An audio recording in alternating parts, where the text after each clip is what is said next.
الرئيس المحترم السيد الوزير المحترم، لا يختلف اثنان اليوم أن الحكامة في المالية المحلية هي مطلوبة، وهي التي توفر الموارد المالية من أجل تنمية محلية حقيقية.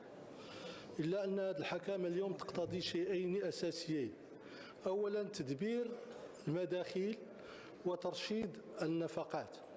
هذا تدبير المداخيل يصطدم أولا بتشتت النصوص القانونية وتنوعها دون توفر رؤساء الجماعات المحلية على دليل واضح ومسطرة واضحة. وقد جاء في تدخلكم أن هناك ضعف كبير للموارد البشرية، ناهيك أن ما هو مطلوب في رؤساء الجماعات الترابية من مستوى ثقافي ومن تكوين لا يسمح بأن يمتلك من الترسانة القانونية ما يمكنه من تنزيل برنامج الحكامة فيما يتعلق بالمداخيل.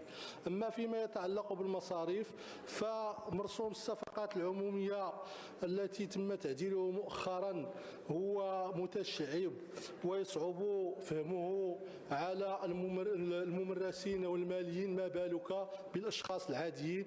لذلك تجد رؤساء الجماعات الترابية بين المطرقة والسندان، مطرقة التبديد وسندان الغدر، لأجل نطلب منكم توضيح المساطير، بما أن لا يعذر أحد بجري القانون. وشكرا.